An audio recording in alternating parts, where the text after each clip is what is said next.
Gelombang migran kembali memasuki wilayah Ceuta, kantong Spanyol di Afrika Utara pada Kamis 30 Juli.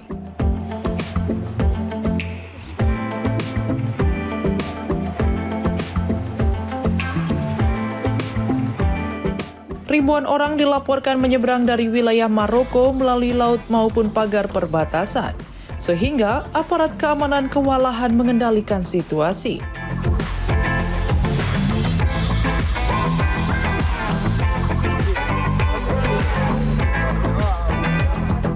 Otoritas Guardia Sivil Spanyol menyatakan para migran memasuki Ceuta secara massal melalui kawasan pemecah gelombang Tarajal.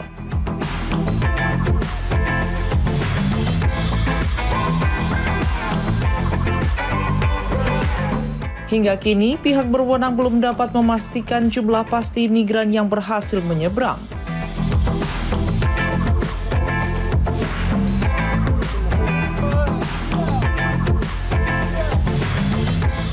Sejumlah media Spanyol melaporkan jumlah migran yang tiba diperkirakan mencapai 2.000 hingga 3.000 orang.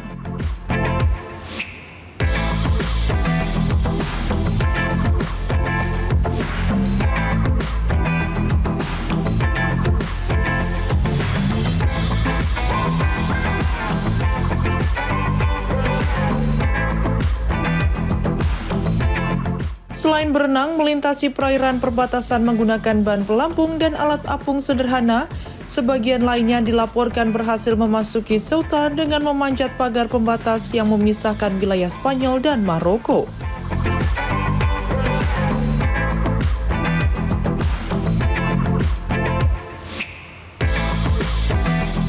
Rekaman yang beredar memperlihatkan ratusan migran berlari dan bersorak saat tiba di wilayah Spanyol.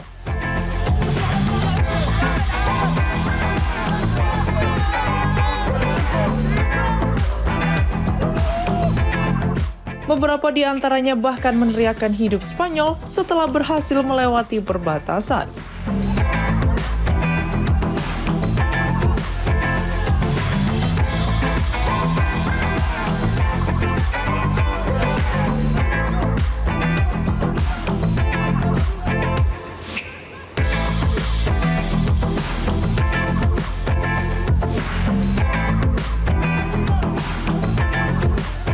Lonjakan terbaru ini terjadi hanya dalam waktu sepekan setelah lebih dari 1.500 migran dilaporkan memasuki Ceuta dengan cara berenang dari wilayah Maroko.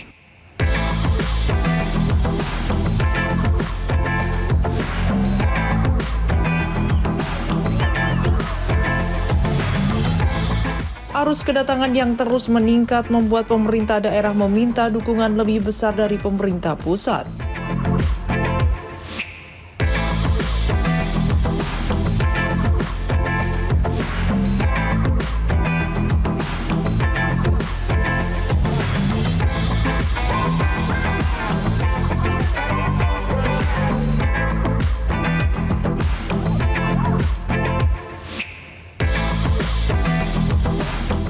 Sebelumnya, pada hari yang sama, pemimpin pemerintahan Ceuta Juan Jesus Vivas mendesak pemerintah Spanyol untuk menetapkan status keadaan darurat guna menangani membludaknya jumlah migran yang memasuki wilayah tersebut.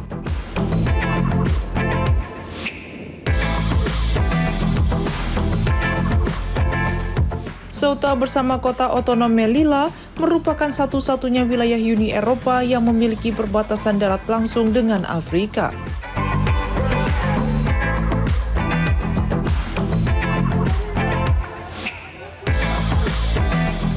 Kedua wilayah itu selama bertahun-tahun menjadi salah satu titik utama masuknya migran yang berupaya mencapai Eropa, sehingga kerap mengalami lonjakan penyeberangan secara massal.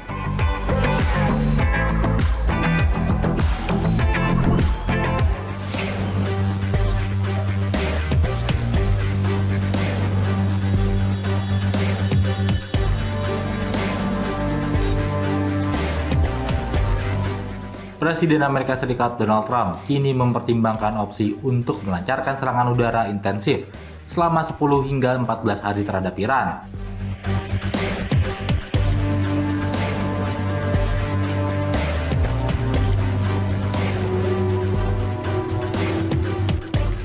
Rencana operasi militer berskala besar ini disiapkan oleh Komandan Komando Pusat Amerika Serikat atau Central Command atau CENTCOM, Laksamana Brad Cooper, guna melumpuhkan kemampuan rudal Teheran secara signifikan.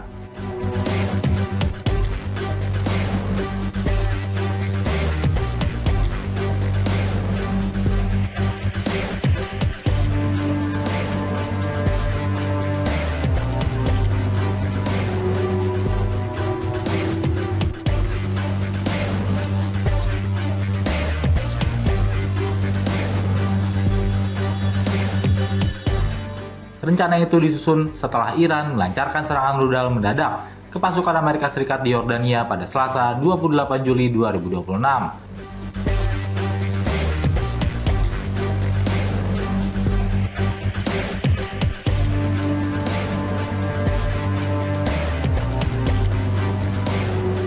Seorang pejabat senior Amerika Serikat mengungkapkan, Trump saat ini berada dalam suasana hati yang ingin mengeskalasi serangan.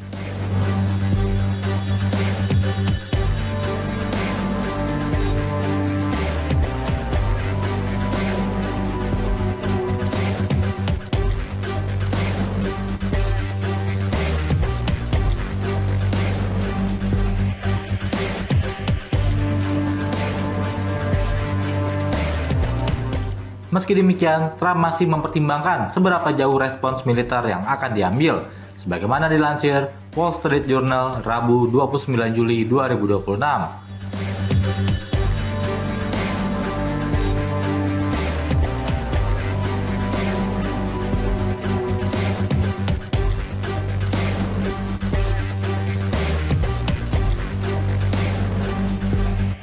Sementara itu, isyarat peningkatan intensitas serangan sebenarnya sudah dilontarkan oleh Trump sendiri.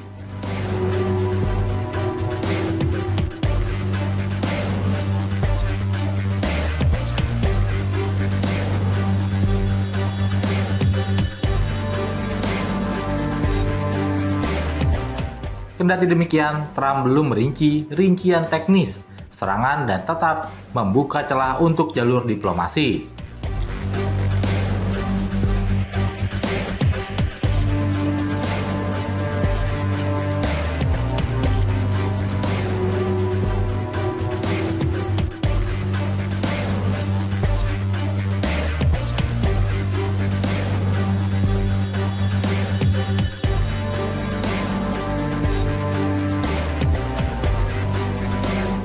Di balik layar, penentuan opsi militer ini diwarnai perbedaan sudut pandang di tubuh pimpinan militer Amerika Serikat.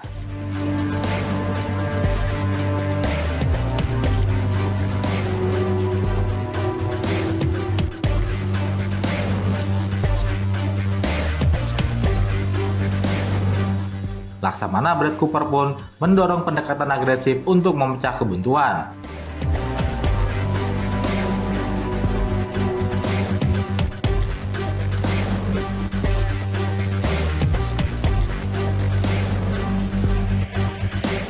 Menurut sumber yang mengetahui pemikirannya, Cooper menilai serangan balasan berskala kecil selama ini terbukti tidak efektif mencegah Iran mengancam pelayaran di Selat Hormuz maupun menembakkan rudal ke pasukan Amerika Serikat.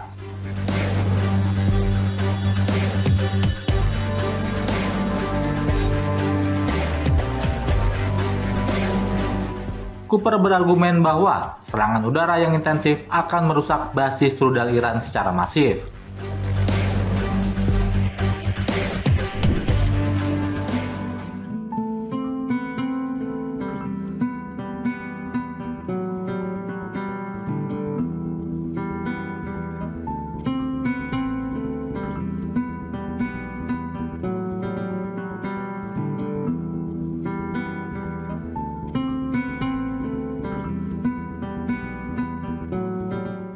Rusia memburu pendiri Telegram Pavel Durov setelah menuding platform buatannya digunakan untuk membantu Ukraina merencanakan serangan di wilayah Rusia.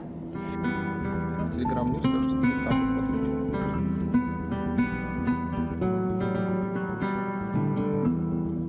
Tuduhan tersebut membuat Kremlin menerbitkan surat perintah penangkapan internasional terhadap miliarder kelahiran Rusia itu.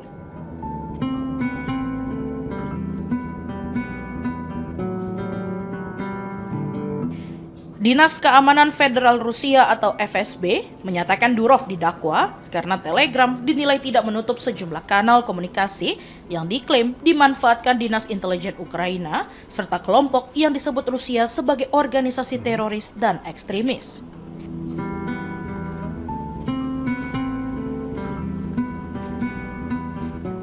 Menurut FSB, kanal-kanal tersebut digunakan untuk mengordinasikan berbagai aksi di wilayah Rusia, mulai dari sabotase hingga serangan cyber.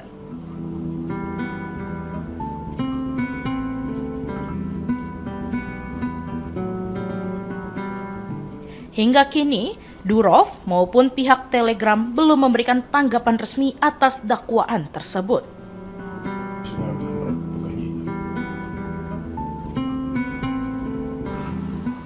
Namun, tak lama setelah pengumuman FSB, akun resmi Telegram di platform X mengunggah foto Durov yang memperlihatkan gestur mengancungkan jari tengah.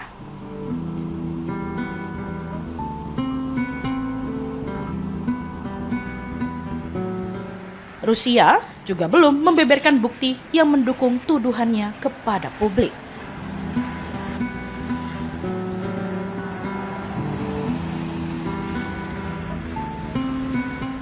Kasus ini muncul di tengah langkah Moskow yang semakin memperketat pengawasan terhadap aplikasi pesan instan.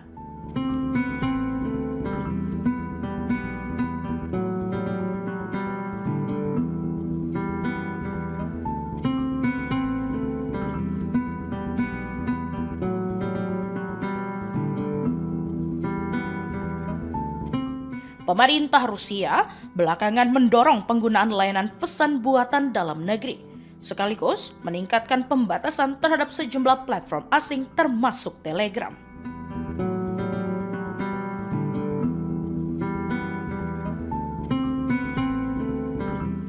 Durov sendiri bukan sosok baru dalam perseteruan dengan Kremlin.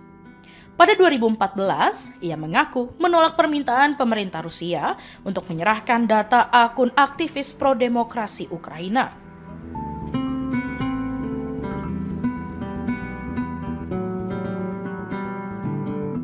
Awal tahun ini, ia juga menyebut penyelidikan pidana terhadap dirinya merupakan bagian dari upaya membatasi privasi pengguna dan kebebasan berekspresi.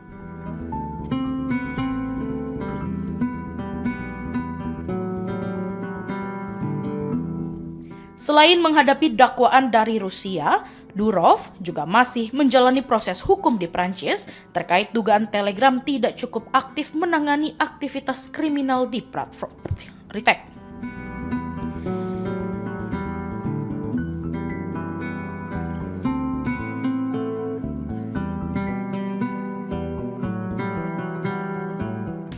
Selain menghadapi dakwaan dari Rusia, Durov juga masih menjalani proses hukum di Prancis terkait dugaan Telegram tidak cukup aktif menangani aktivitas kriminal di platformnya.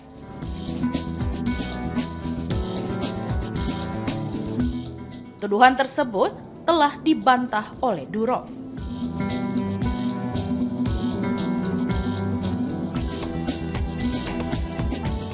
Kasus terbaru ini kembali memperlihatkan memanasnya hubungan antara Durov dan pemerintah Rusia yang telah berlangsung selama bertahun-tahun.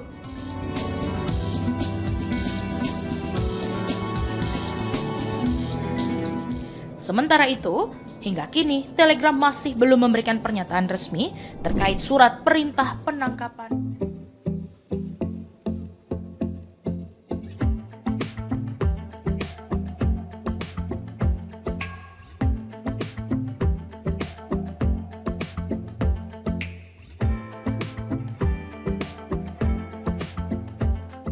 Pemerintah Malaysia mengklaim posisi negaranya kini makin dekat untuk menyandang status sebagai negara berpendapatan tinggi atau negara maju versi Bank Dunia.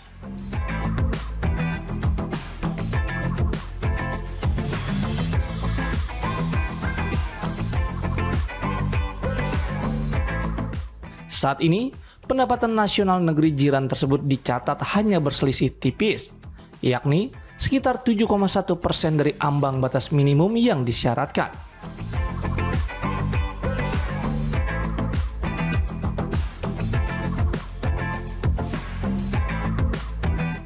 Menteri Ekonomi Malaysia Akmal Nasrullah Mohd Nasir.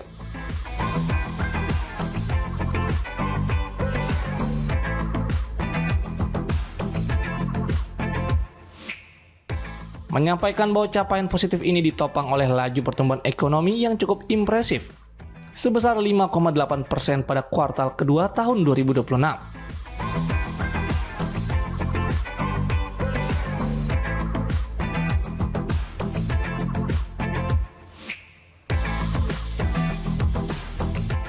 Performa tersebut makin solid, lantaran didukung tingkat inflasi yang terjadi di angka 1,9%, serta tingkat pengangguran yang berada di level rendah 3%. Saat berbicara dalam peluncuran survei ekonomi atau OECD Malaysia 2026, Akmal menekankan bahwa meskipun angka-angka indikator ekonomi saat ini sangat menggembirakan, menembus ambang batas Bank Dunia bukanlah target akhir pemerintah.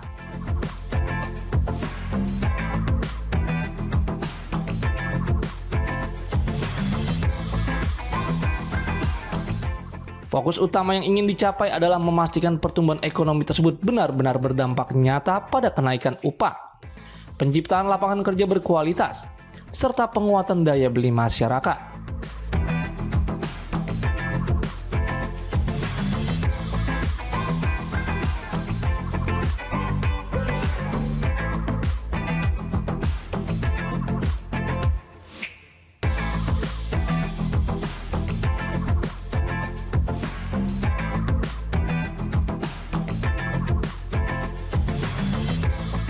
Merujuk data resmi pemerintah, pendapatan nasional bruto atau GNI per kapita Malaysia pada tahun 2025 lalu berada di angka 57.200 ringgit Malaysia atau sekitar 13.351 US dollar.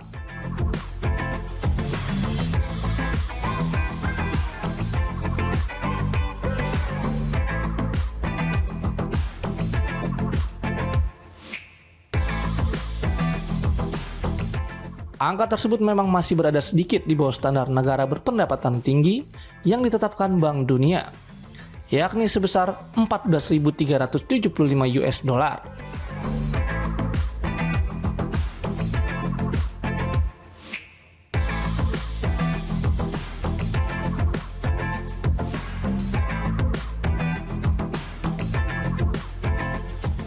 Guna mengejar ketertinggalan tersebut, pemerintah Malaysia berkomitmen untuk terus menjaga target pertumbuhan ekonomi tahunan di kisaran 4 hingga 5% sepanjang tahun 2026.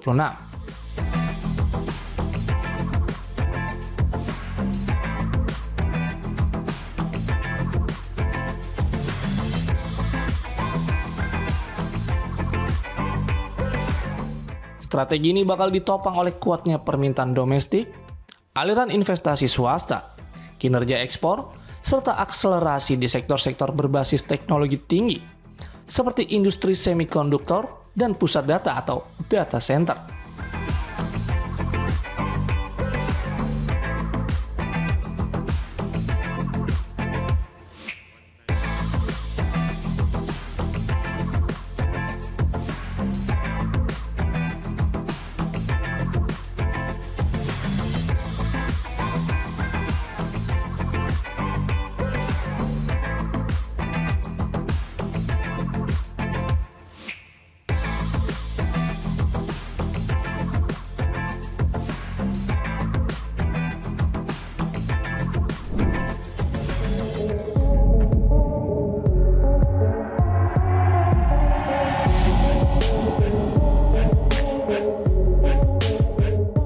Serangan drone yang menghantam kawasan pelabuhan Mesir pada Rabu 29 Juli memunculkan dugaan bahwa ketegangan antara Iran dan Amerika Serikat berpotensi meluas ke wilayah baru di Timur Tengah.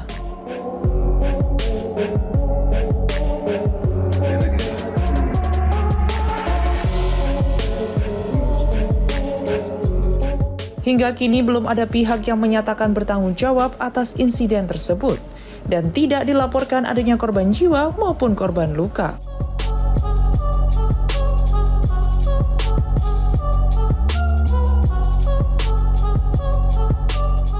Analis Timur Tengah dari Royal United Services Institute H.A. Hellier menilai serangan itu kemungkinan bukan dilakukan langsung oleh Iran.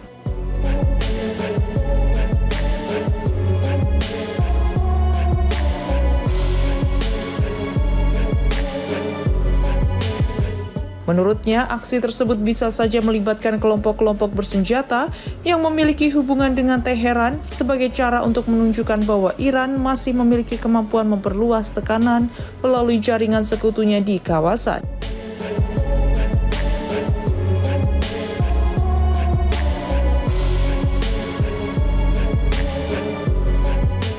Insiden itu terjadi saat aktivitas operasional berlangsung di terminal gas alam cair atau LNG.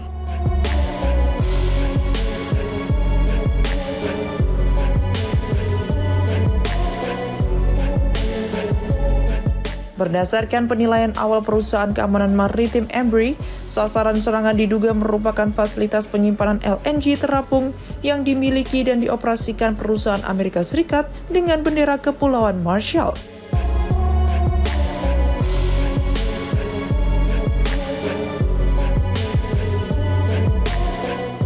Sejumlah sumber industri menyebut kapal yang terdampak adalah Energos Winter yang dilaporkan mengalami kebakaran sebelum api merambat ke kapal lain yang berada di dekatnya.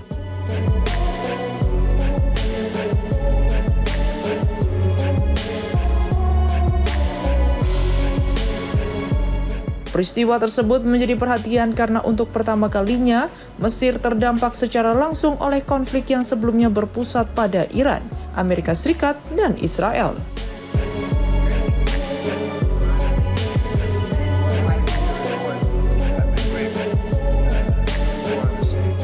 Selama ini, Kairo lebih dikenal mengambil peran sebagai mediator dalam berbagai upaya diplomatik guna meredakan ketegangan di kawasan.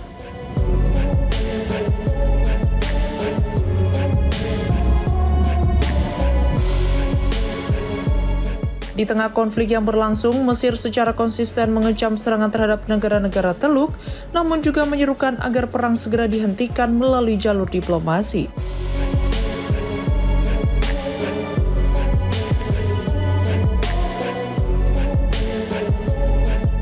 Sikap itu dinilai mencerminkan keinginan pemerintah Mesir untuk tetap berada di posisi netral dan tidak terseret ke dalam konflik terbuka.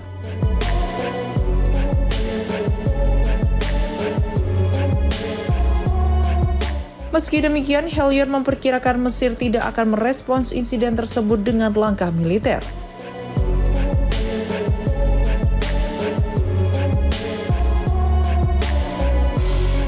Ia menilai pemerintah Mesir cenderung mengedepankan pendekatan yang hati-hati dan lebih memilih penyelesaian melalui jalur politik dibandingkan konfrontasi bersenjata.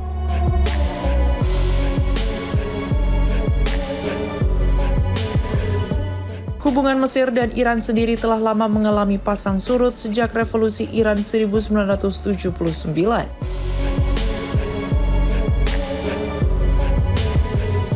Namun, komunikasi kedua negara mulai kembali terjalin dalam beberapa waktu terakhir, terutama melalui kontak diplomatik yang meningkat di tengah memanasnya konflik regional.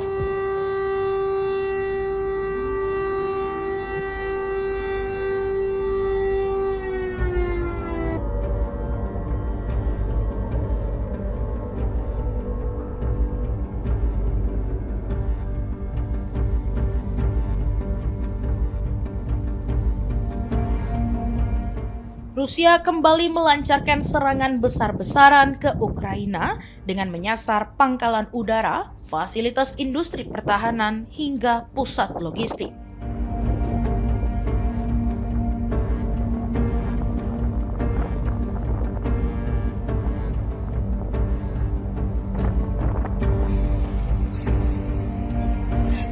Moskow mengklaim seluruh target berkaitan dengan operasi militer Ukraina.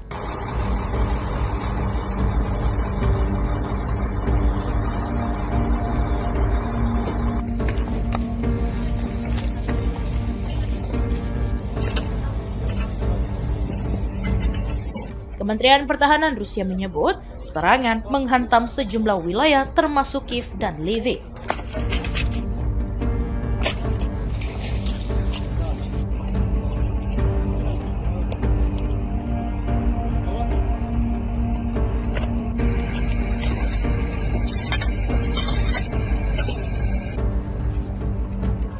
Media Ukraina melaporkan sebagian besar rudal dan drone diarahkan ke wilayah barat negara itu. Sementara warga di Kiev berbondong-bondong mencari perlindungan di stasiun metro saat sirine serangan udara berbunyi.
Menurut Rusia, operasi tersebut menargetkan lokasi produksi dan penyimpanan rudal, drone, serta sejumlah fasilitas militer lain yang disebut digunakan untuk mendukung serangan ke wilayah Rusia.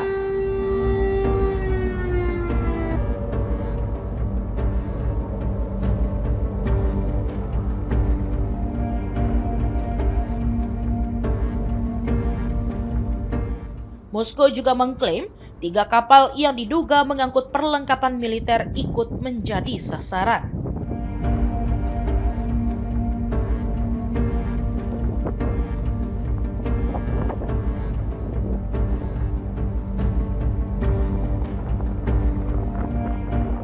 Di tengah gelombang serangan itu, Ukraina melaporkan kehilangan satu lagi jet tempur F-16 saat menjalankan misi pencegatan.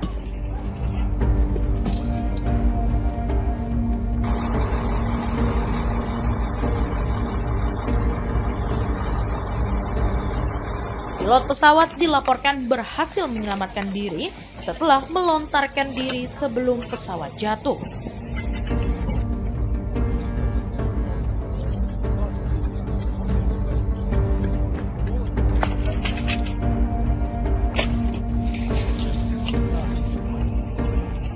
Serangan terbaru ini menambah panas situasi di medan perang ketika Rusia dan Ukraina sama-sama terus meningkatkan operasi militer dalam beberapa pekan terakhir.